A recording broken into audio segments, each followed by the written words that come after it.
Bab 2. Apakah ilmu pengetahuan itu? Ada orang yang berkata bahwa ilmu pengetahuan adalah penyelesaian dari semua ilmu. Namun hal itu salah. Ketika kita mempelajari, ilmu pengetahuan menjadi poros utama dalam ilmu modern. Ilmu pengetahuan menjadi imam dalam ilmu budaya dan ilmu pengetahuan alam. Itulah kondisi zaman sekarang. Namun ada studi di atas ilmu pengetahuan. Agama adalah pengajaran yang tertinggi. Agama bukanlah ilmu pengetahuan. Ada filosofi yang lebih dari ilmu pengetahuan. Hanya dengan ilmu pengetahuan kurang cukup menjawab semua. Akibatnya ada filosofi ilmu pengetahuan. Ilmu pengetahuan modern berdasarkan matematika. Apabila matematika berkembang, akan diterapkan pada ilmu pengetahuan. Ilmu pengetahuan ada untuk filosofi. Filosofi ada untuk teologi. Teologi ada untuk agama. Dan agama ada untuk Tuhan. Kategori penerapan ilmu pengetahuan sangat luas. Namun sangat terbatas kemampuan manusia yang dapat mengamati hanya dengan metode ilmiah. Misalnya, ilmu pengetahuan tidak dapat mengetahui sama sekali hal yang terlalu besar atau terlalu kecil, hal-hal yang telah berlalu atau hal-hal yang akan terjadi pada masa depan. Maka ilmu pengetahuan hanya menduga hal-hal tersebut. Manusia tidak dapat membuktikannya dengan eksperimen, tetapi dapat mempertimbangkan, menduga, menganalisa, dan mempersatukan. Ilmu yang melakukan hal tersebut memakai metode filosofis. Walaupun demikian, manusia mengejarnya sedemikian rupa, tetapi tidak akan sempurna. Maka teologi dan agama diperlukan. Seorang teolog yang terkenal pada masa pertengahan bernama Thomas Aquinas berkata, filosofi hanya pembantu teologi. Zaman semakin maju, menjadi zaman ilmu pengetahuan, zaman komputer. Dan sebenarnya agama yang sesungguhnya sangat dibutuhkan. Walaupun kita sudah menggunakan metode ilmiah dan komputer yang canggih, tetapi masih belum mendekat kepada hidup. Mengapa? Hidup tidak dapat diuji melalui mesin eksperimen dan tidak dapat dilihat dengan mata. Memang ada biologi. Biologi dan ilmu pengetahuan dapat mengamati fenomena dan membuat eksperimen sampai suatu tahap, tetapi tidak dapat mendekat langsung kepada hidup sendiri. Manusia tidak dapat mendekat kepada hidup hanya dengan ilmu pengetahuan. Oleh karena itulah muncul agama dan teologi. Dan meskipun tidak sampai ke agama atau teologi, manusia harus berpikir secara filosofis. Akibatnya muncullah filosofi ilmu pengetahuan. Pada hari-hari biasa, manusia tidak peduli dengan agama. Namun menjelang kematian, manusia baru bergumul apakah memang ada roh dan kerajaan surga. Oleh karena itu, ada yang berkata, manusia menjadi filsuf atau teolog di depan kematian. Nenek moyang kita juga memanggil Allah jika kematian datang dan mengetuk pintu mereka. Manusia biasa mencari Allah ketika kematian mendekat. Itu berarti semua manusia memiliki sifat keagamaan. Apabila manusia terdiri dari tubuh, mungkin mereka hidup hanya dengan naluri. Jika manusia terdiri dari jiwa saja, mungkin mereka hidup hanya dengan belajar. Namun di dalam manusia ada tubuh, jiwa, dan roh. Akibatnya manusia pasti mencari Allah. Ilmu pengetahuan tidak dapat mengatakan apa-apa tentang hidup yang tidak dapat didekati dengan metode ilmiah. Filosofi juga sudah angkat tangan tentang hidup karena tidak dapat diketahui atau agnostis. Akhirnya tanggung jawab itu diserahkan kepada teologi. Para teolog juga tidak dapat mengetahui jika hanya dengan penelitian teologis. Mereka harus bertanya kepada Allah yang memberi hidup sejak awal, baru dapat mengetahui apa itu hidup. Melalui wahyu yang turun dari atas. Meskipun semua ahli biologi di seluruh dunia mengumpulkan tenaga mereka, mereka tidak dapat membuat sebutir wijen yang akan bertumbuh setelah ditanam. Mereka dapat menganalisa unsur-unsur yang membentuk wijen, namun seandainya semua unsur itu diberikan kepada mereka, dan jika mereka diminta menyatukan unsur itu untuk menghasilkan biji yang dapat bertumbuh, mereka tidak sanggup membuatnya. Kita dapat melihat misteri, benih yang pernah bertahun-tahun dibiarkan, jika dimasukkan ke lingkungan yang cocok suhu dan kelembabannya, akan bertumbuh. Ini juga membuktikan bahwa hidup berada di luar kemampuan manusia. Oleh karena itu, ketika ilmu pengetahuan dipakai untuk hidup, itulah penggunaan yang paling ideal. Semua ilmu lain juga, ketika dipakai untuk hidup, barulah ilmu itu menjadi ilmu yang benar. Semua agama dan filosofi juga harus ada untuk hidup.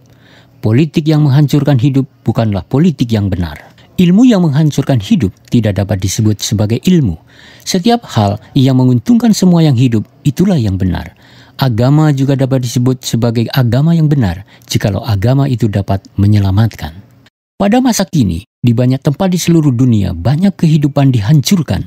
Ekosistem, yaitu lingkungan di mana yang hidup dapat bereksistensi, terus dihancurkan oleh manusia. Inilah bukti bahwa ilmu pengetahuan salah digunakan. Maka kita tidak boleh menganggap ilmu pengetahuan itu mutlak. Ilmu pengetahuan juga perlu dikontrol dan dibimbing oleh suatu ilmu. Memang benar, ilmu pengetahuan memberi kenyamanan kepada manusia, tetapi tidak dapat membentuk karakter seseorang yang dapat menggunakan ilmu pengetahuan dengan benar. Inilah keterbatasan ilmu pengetahuan. Oleh karena itu, meskipun zaman sekarang adalah zaman komputer dan ilmu pengetahuan, kita harus lebih mendengar firman Allah, kebenaran yang mutlak, dan mencari agama yang benar hingga mewujudkan masyarakat yang bisa harmonis bersama-sama. Inilah masyarakat yang indah. Para ahli ilmu pengetahuan sudah mengetahui bahwa kehausan mutlak tidak dapat dipenuhi oleh ilmu pengetahuan, sehingga mereka mencari agama yang benar. Oleh karena itu, ahli ilmu pengetahuan yang jujur memiliki iman yang lebih kuat daripada orang biasa. Jikalau ilmu apapun digali makin dalam, akhirnya Tuhan Allah akan ditemukan. Para dokter terus melihat misteri kehidupan manusia, sehingga mereka mengakui bahwa karya Sang Pencipta sungguh luar biasa, sehingga mereka menceritakan tentang pencipta. Ada Korea Association for Creation Research, di mana ribuan orang ahli ilmu pengetahuan, dokter dan orang-orang yang memiliki gelar S2 menemukan misteri kehidupan sehingga kembali kepada Tuhan Allah. Hal ini sungguh luar biasa. Di dalam Alkitab tertulis bahwa Ia memberikan kekekalan dalam hati manusia. Pengkhotbah 3 ayat 11, Salomo yang unggul dalam hikmat menulis perkataan itu dalam Alkitab. Konsep kekekalan dan ketakterbatasan telah masuk dalam ilmu pengetahuan. Namun ilmu pengetahuan tidak dapat menjelaskan tentang kekekalan dan ketakterbatasan. Inilah keterbatasan ilmu pengetahuan. Dalam matematika ada konsep ketakterbatasan dan ada juga konsep kekekalan yang melampaui waktu secara ilmiah. Namun, walaupun ada konsep tersebut, ada dunia yang tidak dapat dicapai oleh ilmu pengetahuan. Dunia kehidupan, dunia yang tak terbatas, dunia kekal tidak dapat dicapai oleh ilmu pengetahuan. Sebagai akibatnya, manusia berusaha dengan metode filosofis untuk menjawab pertanyaan yang muncul terus-menerus, tetapi tidak dapat diterangkan oleh metode filosofis juga. Akhirnya, tanggung jawab itu jatuh pada teologi. Walaupun manusia dapat menggunakan komputer dengan baik, tetapi tidak mampu mencapai Tuhan Allah dan tidak mampu juga menunjukkan kebenaran yang sesungguhnya kepada manusia. Inilah masalah besar dan keterbatasan. Sejalan dengan kemajuan dunia komputer, termuat 8.000 macam agama yang sesat di dalam dunia internet, dunia virtual, yang disebut sebagai laut informasi. Kebanyakan orang yang menggunakan komputer adalah generasi muda. Jikalau mereka menganggap dunia komputer adalah ilmiah, dan agama yang ditemukan mereka pendekatan secara ilmiah, itulah agama ilmiah, dan dapat dipercaya, maka pada masa depan akan terjadi kekacauan yang besar dalam masyarakat. Maka semakin maju zaman komputer dan zaman pada masa depan, kita harus menyadarkan masyarakat tentang agama yang benar sebagai kebenaran yang sesungguhnya. Cukup banyak orang menekankan ketidakgunaan agama dan ketidakperhatian tentang agama pada masa akan masuk ke masa modern. Namun, sekarang sudah diketahui bahwa jikalau manusia hidup hanya dengan jasmani, derajatnya tidak jauh dari binatang karena hidupnya hanya oleh naluri saja. Dan mungkin akan baik jikalau mengembangkan ilmu pengetahuan saja, namun ilmu pengetahuan itu dipakai untuk membunuh manusia. Maka, agama yang benar sangat penting dan diperlukan untuk membuat kepribadian manusia yang mampu menggunakan ilmu pengetahuan, materi, dan kekuatan dengan baik. Apabila kita hanya memiliki tubuh saja, kita akan hidup menurut hawa nafsu jasmani saja.